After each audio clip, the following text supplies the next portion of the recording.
গতকাল সংবাদ মাধ্যমে একটা খবর দেখে খুব চমকে উঠলাম। পশ্চিমবঙ্গের অন্যতম সেরা কবি জয় গোস্বামী বলেছেন, তৃণমূল জামানায় স্বাস্থ্য, সাহিত্যে এবং চলচ্চিত্র ক্ষেত্রে থ্রেড কালচার ছিল। কবি প্রবর জয় গোস্বামীর কাছে আমার একটাই প্রশ্ন, হঠাৎ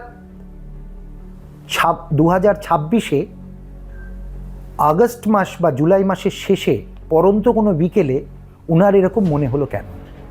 না মানে অন্যভাবে নেবেন না, আপনি তো অনেক আগেই বলেছিলেন যে আমৃত্যু আপনি মমতা বন্দ্যোপাধ্যায়ের সঙ্গে থাকবেন, কারণ মমতা বন্দ্যোপাধ্যায়ের রাজনৈতিক ও সামাজিক আদর্শের প্রতি আপনার গভীর আস্থা রয়েছে।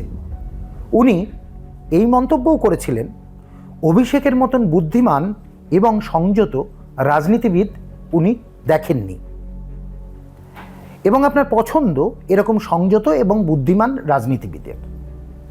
আপনাকে আমরা দেখেছিলাম সিএর মঞ্চে মাননীয়া মমতা বন্দ্যোপাধ্যায় অর্থাৎ প্রাক্তন মুখ্যমন্ত্রীর সঙ্গে কাকাছিচি গানে গলা মেলাতে। সিএ যখন চলছিল আন্দোলন সারা ভারত জুড়ে, আপনার এখানে আপনার মুখ্যমন্ত্রীর সঙ্গে আপনাদের কিছু বুদ্ধিজীবী সমাজকে দেখেছিলাম। হঠাৎ করে এরকম 360 ডিগ্রি ঘুরে যাওয়ার মানেটা আমি খুঁজে পেলাম না। পাশাপাশি আর একটা বিষয় যেটা আমাদের সবার কাছে যখন নভেম্বর মাসে 2007-এ তসলিমা নাসরিনকে কলকাতা শহর ছাড়তে হয়, তখন আপনার একবারও বিবেক জাগ্রত হয়নি? যখন কলকাতা প্রেস ক্লাবে লেখিকা তসলিমা নাসরিনের ওপর হেনস্থা হয়, তখন আপনার মন একবারও কু ডাকেনি? সাহিত্য সংস্কৃতির বিচরণভূমি পশ্চিমবঙ্গে এরকমভাবে একজন লেখিকাকে সরে যেতে হয়? বিনায়ক বন্দ্যোপাধ্যায়ের মতন কবি দিনের পর দিন যখন কোথাও ডাক পান না, তখন আপনার একবারের জন্য হৃদয় কাঁদেনি? এরকম হাজারো প্রশ্ন। আবার আমার কাছে আরও প্রশ্ন আছে। মুর্শিদাবাদে যখন হিন্দুর নরসংহার হচ্ছিল, তখন আপনি কোথায় ছিলেন? ধুলাগড়ে যখন হয়েছে, হিন্দুর ওপর অত্যাচার, পুজো বন্ধ হয়ে যাচ্ছে, তখন আপনি কোথায় ছিলেন? তখন বিবেক কি আপনার আলাদা করে ন্যাপথলি দিয়ে কাঠের আলমারিতে গুছিয়ে রেখেছিলেন সযত্নে? আমার বোন অভয়া যখন ধর্ষিতা হয়ে তাকে হত্যা করা হয়, সারা রাজ্য যখন আন্দোলিত হয়েছে, সারা ভারতবর্ষ যখন আন্দোলিত হয়েছেন, কবি আপনার কলম কোথায় ছিল? এই প্রশ্নটাও তো উঠবে। আজকে আপনার মনে হচ্ছে বিবেক জাগ্রত হচ্ছে, পশ্চিমবঙ্গে থ্রেড কালচার চলতো তৃণমূলের সময়, সেই সময় বলতে পারেননি কেন?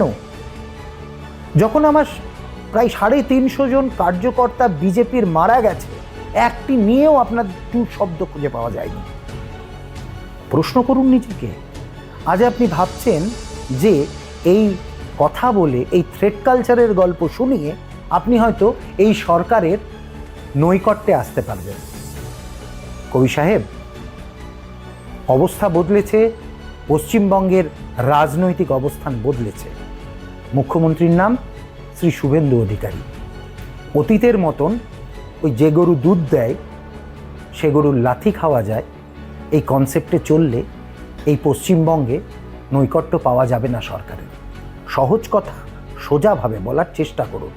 আমরা সবসময় চাই একটা সুস্থ সমাজে প্রতিবাদ ভীষণ রকম জরুরি গণতন্ত্রে।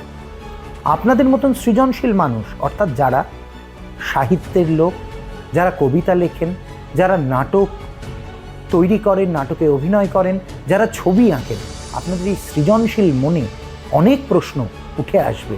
সরকারের সমালোচনা করুন, গঠনমূলক সমালোচনা করুন।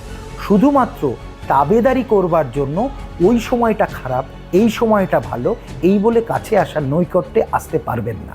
ভালো থাকবেন।